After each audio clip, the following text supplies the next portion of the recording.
Hello दोस्तों, welcome to YouTube channel study with Satyendra Singh. दोस्तों, ऊष्मा और ताप के चैप्टर में आज हम बात करने वाले हैं बर्फ़ और जल मिश्रण के ताप पर आधारित कुछ न्यूमेरिकल के बारे में। इसके पहले हमने यहाँ पे कैलोरीमेट्री के सिद्धांत पर जल के जो मिश्रण होता था उसमें हमारा जो मिश्रण का ताप होता था उसके क्वेश्चन को सॉल्व कर लिया है। आज में हमारे पास जल के साथ में बर्फ़ होगी। पहले लेक्चर में जल और जल का ही मिश्रण था। आज बर्फ़ और जल का अगर मिश्रण होगा तो उन दोनों को आपस में मिलाने के बाद जो मिश्रण बनेगा उसका ताप क्या होगा, उस पर कुछ प्रश्न है। तो यहाँ पे देखिए, बर्फ़ के लिए जो हमारा ऊष्मा का फॉर्मूला होता है वो mi ब्रैकेट में -Ti/2 + 80 + T, ठीक है। और जल के लिए जो हमारा सूत्र होता है वो mw ब्रैकेट में T - Tw। यहाँ पे T - Tw नहीं है, यहाँ पे Tw पहले रख लीजिए और ये T बाद में कर लीजिए, ठीक है। तो यहाँ पे Tw। अब यहाँ पे पहले समझ लीजिए कि ये बर्फ़ की ऊष्मा का सूत्र है, ये जल की ऊष्मा का सूत्र है, और कैलोरीमेट्री के सिद्धांत के अनुसार इन दोनों ऊष्माओं का जो मान होता है वो एक दूसरे के बराबर होता है। तो बर्फ़ की ऊष्मा का जो मान है वो जल की ऊष्मा के मान के क्या कर देंगे, हम बराबर कर देंगे, ठीक है। तो ये वाली चीज़ हम इधर लिख लेंगे, ये वाली चीज़ हम इधर लिख ले रहे हैं, ठीक है। इन दोनों को हमने एक दूसरे के क्या कर दिया, बराबर। जब बर्फ़ और जल को आपस में मिलाया जाएगा तो मिश्रण का ताप क्या होगा, उसके लिए ये आपका फॉर्मूला बन के तैयार है। जो mi है, ये I का मतलब आइस है, आइस का मतलब बर्फ़। तो ये m जो है वो द्रव्यमान को शो कर रहा है, I का मतलब बर्फ़। तो बर्फ़ का द्रव्यमान है। Ti का मतलब है ये ताप है, I का मतलब है बर्फ़ का। तो ये Ti जो होगा वो बर्फ़ का ताप होगा और T जो होता है वो मिश्रण का ताप है। इसी प्रकार से इधर जो mw है, वाटर का मतलब है, यहाँ पे w का मतलब वाटर है और m का मतलब द्रव्यमान। तो ये जल का द्रव्यमान है और आगे Tw लिखा है, यानी आपका वाटर जो है यानी जल का ताप दिया है, और -T यानी मिश्रण का ताप दिया है। तो इस फॉर्मूले से हम यहाँ पे प्रश्नों को सॉल्व करेंगे। तो फॉर्मूला अच्छे से ध्यान रखना है, इन पर जो प्रश्न बनेंगे उनको हम यहाँ पे देखते हैं। तो सबसे पहले देखिए, यहाँ पे आपके सामने एक प्रश्न यहाँ पे आपके सामने दिख रहा है, इसी को हम यहाँ पे सॉल्व करने वाले हैं, ठीक है। तो देखिए, यहाँ पे एक प्रश्न आपके सामने लिखा है कि 0 डिग्री सेंटीग्रेड पर 100 ग्राम बर्फ़। तो सबसे पहले यहाँ पे देखिए बर्फ़ की बात हुई है और कितनी है, 100 ग्राम। तो ये बर्फ़ का द्रव्यमान है, इसको हम किससे लिख लेंगे, mi से लिख लेंगे। तो mi बराबर कितना हो जाएगा, 100 ग्राम। और बर्फ़ का जो ताप है वो 0 डिग्री सेंटीग्रेड है और बर्फ़ के ताप को हम Ti से लिखते हैं। तो Ti बराबर कितना लिख लेंगे, 0 लिख लेंगे। यहाँ पे 0 डिग्री सेंटीग्रेड कर दीजिए। फिर आगे लिखा है बर्फ़ को 100 डिग्री सेंटीग्रेड पर 100 ग्राम पानी। तो यहाँ पे अगला क्या लिखा है, पानी लिखा है, यानी जल लिखा है। तो जल का जो द्रव्यमान होगा उसको हम mw से लिखते हैं। तो mw बराबर 100 ग्राम हमने लिख लिया। और जो जल का ताप है वो 100 डिग्री सेंटीग्रेड है, तो उसको हम Tw से लिख ले रहे हैं। तो हमें बताना है यहाँ पे जो इनका दोनों का मिश्रण बनेगा, तो इस मिश्रण का अंतिम ताप हमें बताना है। तो फॉर्मूला मैंने आपको यहाँ पे बता रखा है। क्या फॉर्मूला था, mi ब्रैकेट में -Ti/2 + 80 और +T, ये हमारा मिश्रण का ताप है, बराबर mw, ये हमारा जल का द्रव्यमान हो गया, ब्रैकेट में Tw यानी जल का ताप -T मतलब मिश्रण का ताप। तो इसमें वैल्यू रखना पुट करिए। mi मतलब हमारा बर्फ़ का द्रव्यमान कितना दिया, तो बर्फ़ का द्रव्यमान हमारा 100 ग्राम दिया, ये लिख लीजिए। -Ti का मतलब यहाँ पे Ti मतलब है कि बर्फ़ का ताप कितना, 0 है, तो 0 के बटे में 2 करेंगे तो 0 ही हो जाएगा, +80 और प्लस ये हमारा मिश्रण का ताप, इसे हमें बताना है। तो इसको ऐसे लिख लीजिए।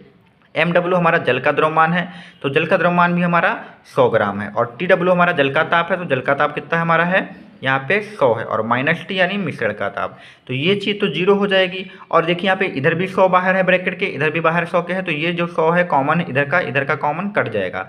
तो इधर हमारा बचा है 80 + T बचेगा, इधर हमारा 100 -T बचा है। तो माइनस का T इधर ले आइए, तो ये प्लस का हो जाएगा, T + T हो जाएगा। इधर हमारा कितना बचा, 100, और ये 80 इधर आएगा, तो ये आपका है क्या हो जाएगा, माइनस का। T और T हमारा 2T हो जाएगा, और 100 से 80 घटाएंगे तो हमारा 20। T बराबर निकालेंगे तो 20 के बटे 2 आ जाएगा, और काटेंगे तो 10 डिग्री सेंटीग्रेड। तो जो मिश्रण हमारा बनेगा उसका जो ताप होगा वो 10 डिग्री सेंटीग्रेड होगा। ऑप्शन ए इसका सही हो जाएगा। तो इस प्रकार से क्वेश्चन को सॉल्व करना है, अच्छे से समझ लिए।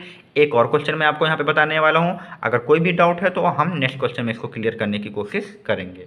प्रश्न देखिए, यहाँ पे लिखा है कि 0 डिग्री सेंटीग्रेड पर 10 ग्राम बर्फ। तो 10 ग्राम जो बर्फ है उस बर्फ के द्रव्यमान को हम mi से लिखेंगे। mi बराबर हमारा कितना है, 10 ग्राम है, और जो बर्फ़ का टेम्परेचर है उसको हम Ti लिखते हैं। तो Ti बराबर हमारा कितना है, 0 डिग्री सेंटीग्रेड है। फिर आगे लिखा है 10 डिग्री सेंटीग्रेड वाले 10 ग्राम पानी।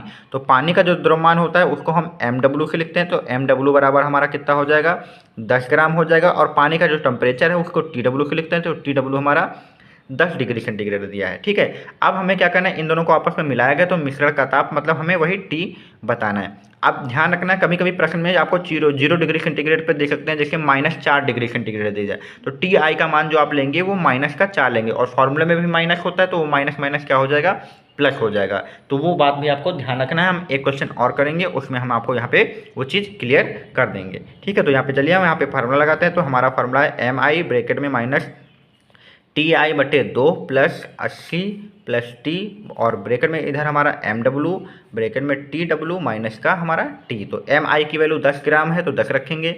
टी आई की वैल्यू यहाँ पे 0 है तो 0 बटे 2 करेंगे तो ये तो 0 ही हो जाएगा। 80 और प्लस टी हमारा मिश्रण का ताप है, इसे निकालना है। एम डब्लू भी हमारा 10 है तो ये भी 10 लिख लेंगे। टी डब्लू भी हमारा 10 है और माइनस का टी, तो ये 10 तो कट ही जाएगा और ये हमारी वैल्यू 0 हो जाएगी। तो हमारा बचेगा 80 प्लस टी बचेगा, और इधर हमारा क्या रहेगा 10 माइनस टी। तो माइनस का टी इधर आएगा तो प्लस हो जाएगा, और 80 उधर जाएगा तो ये माइनस हो जाएगा। तो 10 माइनस हमारा क्या हो जाएगा 80।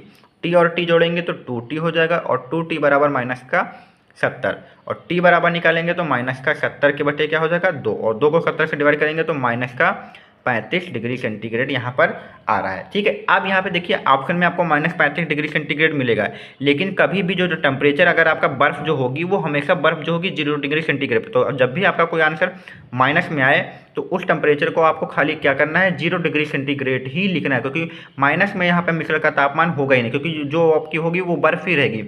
अगर नॉर्मल पानी को आप बर्फ़ में मिलाएंगे तो जो टेम्परेचर होगा वो बर्फ़ के टेम्परेचर के बराबर ही होगा। तो जब भी आपका आंसर माइनस में आए तो आंसर आपको माइनस में कभी नहीं लगाना है, आपको क्या करना है माइनस की जगह पे कितना लेना है 0 डिग्री सेंटीग्रेड लेना है। तो ध्यान रखना है, इसका आंसर सी होगा।